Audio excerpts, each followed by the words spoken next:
Yo. You tuned into me, you watching Gully TV. We're gonna take a walk tonight. Y'all know how I am. When I get to walking and shit, the chain of events that transpired today calls for a nice little stroll. So I'm gonna give y'all what y'all been looking for. Shout out to the Criminal God, one of the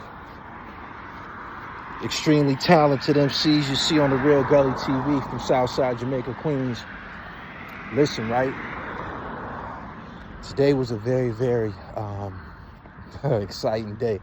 I felt like I'm still, you see me, I'm cheesing, grinning. Can't stop grinning. It's been so exciting today, man. I feel like I'm 18 again.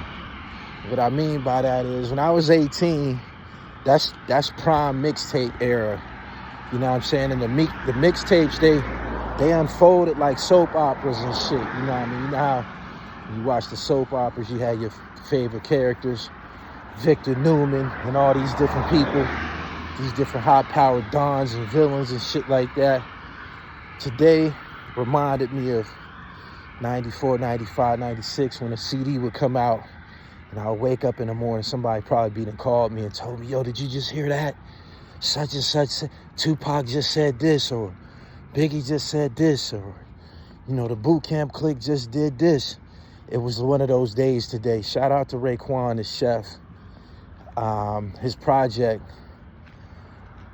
The Emperor's New Clothes, is trending online, man. And I ain't think it was gonna get like this again, straight up. I do this hip hop media shit, man, and I do it, you know, I stand on passion and shit. And it's been a long time since I had anything that just illuminate me. And this song, Omerta, with Nas and Raekwon off this new project, everybody's talking about it. And I did my live stream earlier. I gave y'all a review. And I was very transparent. We had a good discussion about the project, but everybody was talking about this alternate verse that I guess was removed from the project, but it still got leaked, or it still came out. And I hadn't heard it. And I asked a few of y'all who follow me to send it to me. So niggas sent it to me. And I listened to it. And I'm like, damn, this shit on and popping again, man. It is, man. Nasty Nas, he back in his Escobar season again, man. Escobar season started, I believe, probably like 1995. Here it is. It's 2025 and it's Escobar season again. I can't stress this enough that I've seen pictures of Nas and Raekwon together back in the day in Shaolin, standing outside of Raekwon had a Acura, I believe it was, and they both got on these Fila headbands and shit like that. And you could look at the picture and tell it was one of them like little homie, big homie situations. That's just how it appeared. And this verse, everybody calling it the alternate verse. There's so much shit being said about this verse. I just was on Instagram. Make sure you follow me on Instagram at IamGullyTV_. I just was on a part of a discussion on my page with a lot of different guys. And I listened to the verse. What's up, pimp? I listened to the verse. And I listened to it a couple times. And Nas on there calling niggas dirty. Calling niggas dusty and shit. He referred to somebody as a rich bum. We know who he talking about, and when he say the rich bum, we know that was for Jim.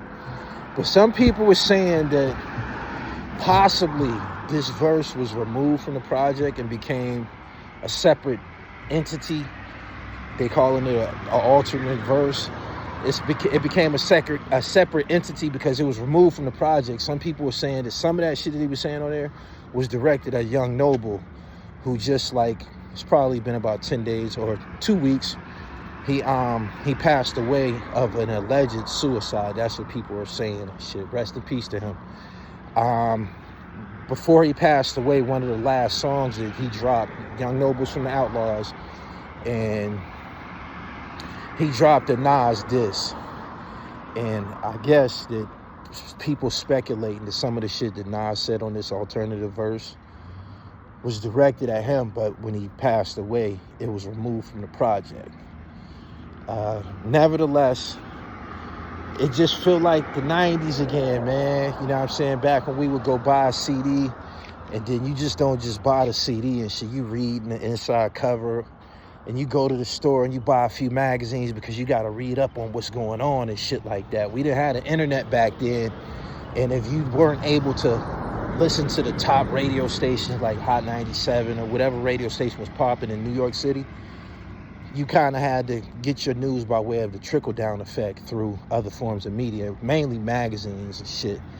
But everybody's talking about this. I just heard the verse. If you haven't heard it yet, go listen to it. If there was any, just like that, the whole shit is over with. You know what I'm saying? If there was any back and forth between Nas and Jim, we know that Jim can't do nothing with Nas on the mic, but we like the bullshit. We like the pugilistic part of this hip-hop shit. And it don't... y'all see the difference between this, what's going on, and the Drake and Kendrick Lamar battle? Do y'all see the difference that I was talking about now? That shit was a nerd battle. That was a nerd battle. I spoke about the difference between that battle, Kendrick Lamar and Drake, and the battles that we used to. This shit that happened today with Nas, and it's a difference, man. You know what I'm saying? Kendrick and Drake, they could never give me this type of reaction and shit. Like, I've always said to people that I filmed, if a rapper can make me laugh, he fire. You know what I'm saying? Like, if I bust out laughing while you rhyming and shit like that, you fired. That mean you reached me and shit. And Nas reached me with that shit, man. Like, I didn't even want that shit to end. I wish it was longer and shit like that. So shout out to Jim for triggering, you know, Esco, man, resurrecting Esco, bringing him back to life, man. Nigga had to put on his boxing gloves and get busy and shit. And make sure y'all go tune into that. Before I get off of here, I just have to put this on here, right? I seen a clip on IG, and it was DC Young Fly and those guys. I believe they got a podcast called 85 South or something like that, right? And it was a clip of him addressing Rick Ross. And what happened was this. They had Rick Ross on their platform, and for whatever reason, he told them he had to use the bathroom, and, you know, I'll be right back. He told him he had to use the bathroom, and he left them niggas sitting in there, you know, waiting to record or whatever. He left. A couple hours later, they look online and they see that he left them and went to a white podcast. And people always try to make it, well, maybe they gave him a bigger bag, this and this and that. He disrespected them niggas. You know what I'm saying? He disrespected them niggas, and what happened to them is a reflection of what happens to black media personalities or black media companies and shit. I've been in situations, man, where I had opportunities to interview certain people that I like. I had to, you know, I might got a phone number or email address or some type of connection to make it happen. And I just said to myself, I ain't gonna fuck with it. You know what I'm saying? Because I don't got the temperament to deal with a bunch of shit like y'all follow this platform. Y'all done seen me go off on motherfuckers. Y'all be looking at me like, yo, he crazy. He beef with everybody and shit. No. I'm a man. I stand on man principles, man. I don't play that shit. I don't like nobody fucking playing with me, man. When I step to this camera, to this media shit, I spend the same budget as one of these bigger companies. I spend the same amount of money on travel, all of that shit. And I don't have time for nobody to be wasting my fucking time. I went through a situation back in the day with Speech from Arrested Development. This punk motherfucker, I was plugged with Speech through Daddy-O from Stetsasonic. We made contact. We was communicating through email, and everything that I was required to do, I did it. And the day of the interview, nothing, right? And when I hit him up and, you know, inquired about what was going on, he just was like, oh yeah, man, I had this to do, and just total disregard for my schedule and my time and my professionalism. I cussed that bitch ass nigga out. I went berserk on that nigga. You fucking goofy, nerdy mouth. Went nuts on that nigga, man. And I shouldn't have to put up with that sucker shit, right? Rick Ross is somebody who raps about the black experience. He rap about being a hustler, present himself to be thorough, and be talking about he trying to motivate niggas and this and this and that. And he did that sucker shit to them. He went on the white platform and they asked him about when he was a CO, when he was a correctional officer. DC Young Fly said it out his mouth. We wouldn't have never asked you no shit like that. We wouldn't even like disrespect you like that or anything like that. And this is something that happens all the time. We can't, when you black, and I spoke about this on Bag Fuel, when you black, you can't ask these niggas certain shit because it'll damn near turn into a fight. Like they'll flip out and they'll leave like they did DC Young Fly and them. And they didn't even get a chance to ask Rick Ross anything. I don't know why he left. I don't know what that was about. But the way he handled them was sucker shit. And this is how niggas be doing black media outlets. And like I said, they'll go on to a white platform and be their cheese and shit. You know, the way that, you know, you would see ARAB get on Vlad TV and just tell all of his motherfucking business. I could never ask him some of the shit that Vlad asked him. You know what I'm saying? And like DC Young Fly said, we wouldn't even never would have did you like that. And when they asked you about being a CO nigga, you so eloquently smiled and answered them and shit.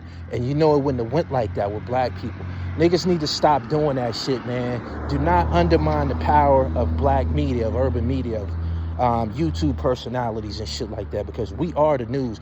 And for people to be talking about getting a bag, you know, they paid this bag. And the news don't pay you to get on the news.